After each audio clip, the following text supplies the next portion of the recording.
Okay, now we're going to talk about time. This is a big one. Going to have a lot to say about this. Again, look at the verse. The one who states his case first seems right until the other comes and examines him. God alone stands above space and time.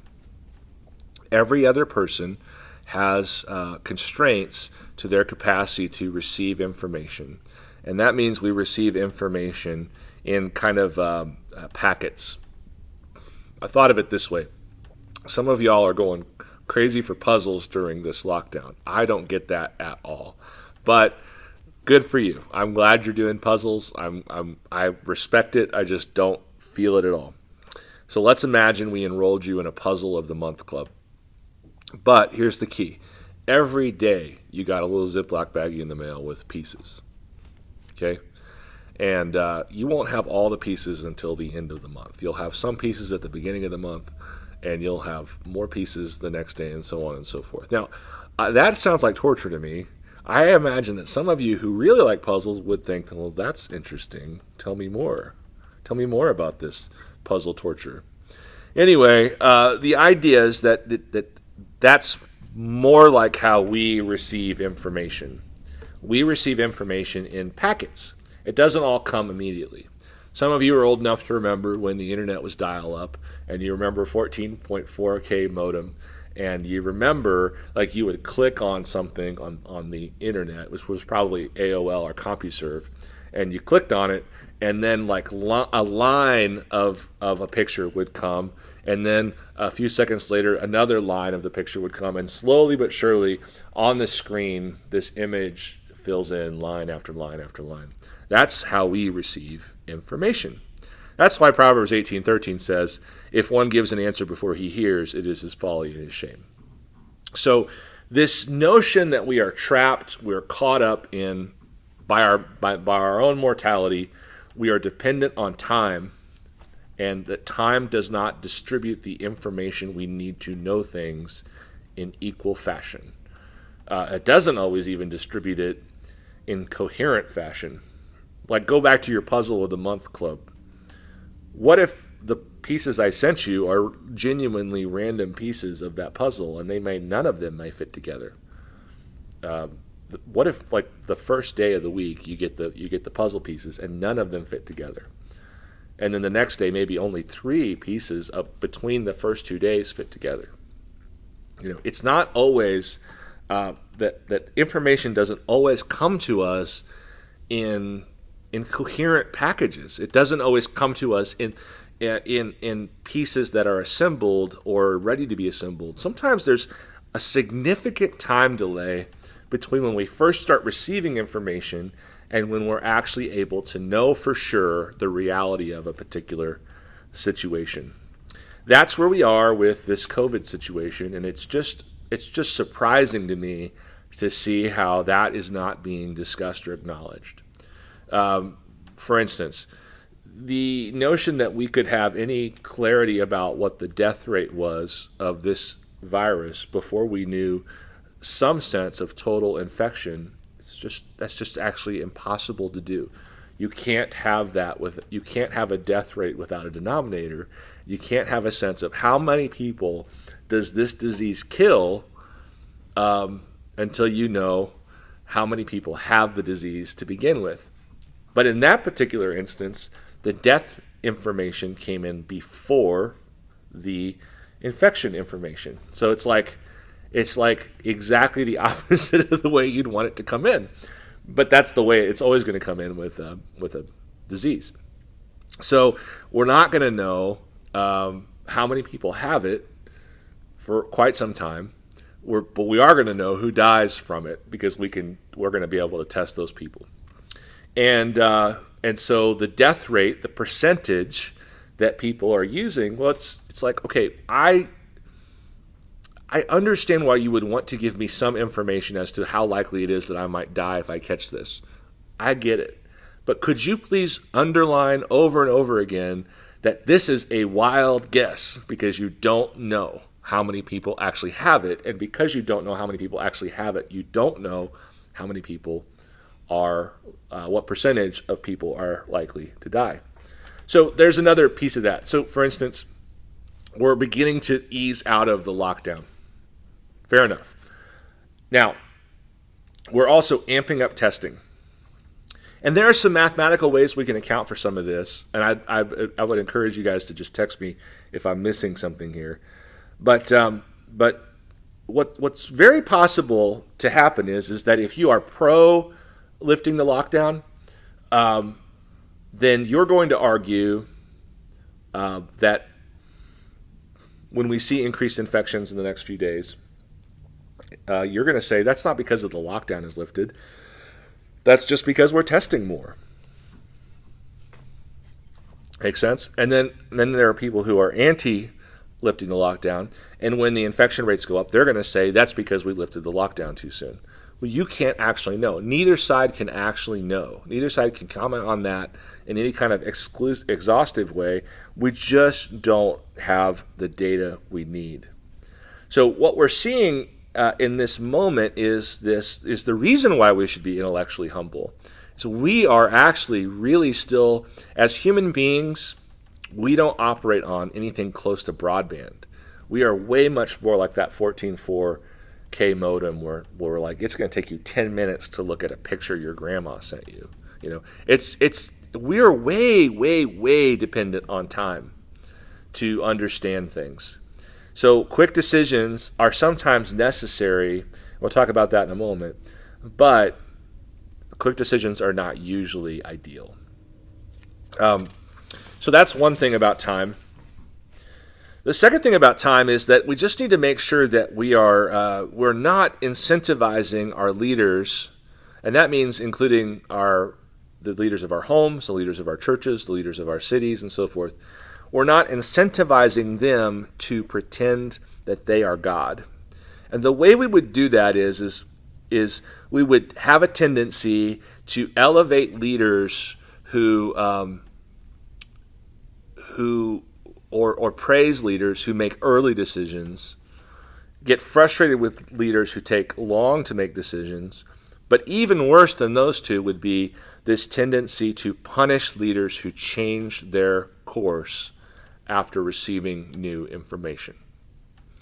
This, I think, is one of the most toxic categories of thinking that exist in followership, and that includes in our country, in our churches, and in our homes. We have a tendency to disrespect people who come back later and say, I was wrong. And it creates a entirely toxic environment that then communicates to leaders, hey, once you make a decision, you're going to have to stick with it indefinitely. Well, that creates one of two possibilities. Firstly, it will cause people to be slow in making decisions. Sometimes that is not, I know that is often good. Sometimes it isn't. Sometimes we need people to have freedom to make a decision with the information they get, and then have the freedom to come back later and say, new data's come in, and I'm going to change my course in this way or that way. So we need to create this environment where we're okay with people saying, I had this amount of information, now I have more, and I see that the decision I made before now needs to get adjusted. And we need to not penalize people for doing that. So if we start penalizing people for doing that, for changing, then one of the things we're going to do is we're going to create some people who are going to be overly slow in leading when sometimes you don't have time to wait. And then the other possibility is that we're going to create people who are overly defensive and slow to change their minds when new data has come in. I am convinced at this point that there is just so much sinful, prideful, intellectual pride in our environment as a whole, and I mean politics, I mean CDC, I mean everywhere, that people are going to be extremely reluctant to change their original pronouncements when new information comes in. And I think that is, unfortunately, I think that's wrong. They should have the guts to say, new information's come in, I'm changing. But I think it's unfortunately a bit of a we get what we deserve kind of deal. Because I think for the longest time, we have overly emphasized the importance of leaders getting it right away, and underappreciated intellectual humility as a virtue and as something that we would want to follow. Okay, time, part 3. This whole notion of arriving at the truth being something that is dependent on time, let me paint the picture for you. So you've got Jesse the Judite comes to Solomon and says, Robert the Reubenite stole my chicken. Now Solomon has to say, to take his own advice, he has to say to Jesse the Judite, thank you for your information. You've made a charge against Robert the Reubenite, and now I need to go out and find Robert the Reubenite and say, hey, Robert, is this true? You have another option, and that is to simply say, I don't believe you, go away. But if you are going to entertain Jesse the Judite's accusation, you need to then go seek out Robert the Reubenite and tell Robert, hey, Jesse's made this accusation against you. What do you say? Well, in that process, one of the implications of that is when someone is being slandered, gossiped about, you need to go to that person who's being slandered or gossiped about and saying, hey, this is what's being said about you. I need to know what's going on there. Would you like to have an opportunity to cross-examine the person who said this about you, and so on and so forth? So there's some due process information in this proverb. But the larger issue is just that there's a time gap. So Jesse the Judite comes and he says, Robert stole my chicken. Well, now you got to go get Robert. And there's this delay because Robert doesn't live close. So he has to come from the country and make his way to the temple or to the palace, and he has to give his side of the story. This basically means there's always going to be a delay in discernment. Getting all the information you need takes time. Now, in the particular case of Proverbs 18:17, it's just two parties that disagree. Fair enough. Two parties, that could be wrapped up within the month, But again, people don't have the appetite to wait a month to decide things. But, let's say we got to get Robert out of the country into Jerusalem. It's going to take some time. But it's only two people so that we can figure this thing out relatively quickly. And there's a delay, but it's not a terrible delay.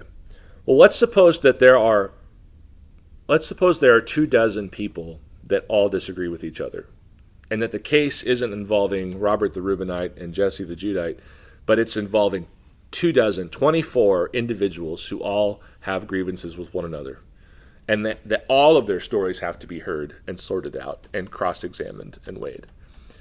Well, that's an increasingly complex situation because there are more than two people disagreeing with one another, so that as we increase the complexity of the number of people, we also extend the time necessary to discern the truth.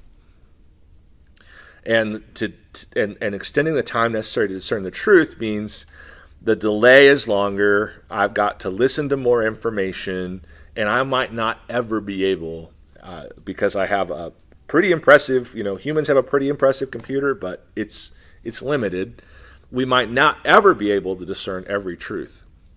We might not ever be able to discern on this side of the new heavens and the new earth. We might not ever be able to get at it because there are so many. The problem is so complex, and there are so many disagreements. And there are honestly people that we can't ask to talk. There are pieces of information we don't even have access to. So that's one thing to think about with time. The other thing to think about is that not everybody can be cross-examined. And when that happens, then there's not really any way to discern the truth. So, for instance, a person can't be cross-examined if they are just openly, clearly willing to say anything. If they're willing to constantly lie and change their story, a person can't be cross-examined if they want to win so badly they're willing to say anything. Or if they're afraid of being wrong so much that they're willing to say anything. A person can't be cross-examined if they don't even know the truth themselves. If they've kind of lost it and they're self-deceived. A person can't be cross-examined if they refuse to be cross-examined. kind of a constant thing nowadays is people are engaged in disagreements within structures that provide them the opportunity, but then the opportunity to get a judgment. But then if the judgment doesn't go their way, they vacate that process, and then they say everybody in that process is wrong. Of course, I'm right. Intellectual pride. And then they go to the next process and they do the same thing, and they have this long trail of essentially abandoning opportunities to be thoroughly cross-examined. So in those cases, the short-term answer is, I don't know how I can make a decision about what this person is bringing if they're not willing to be cross-examined.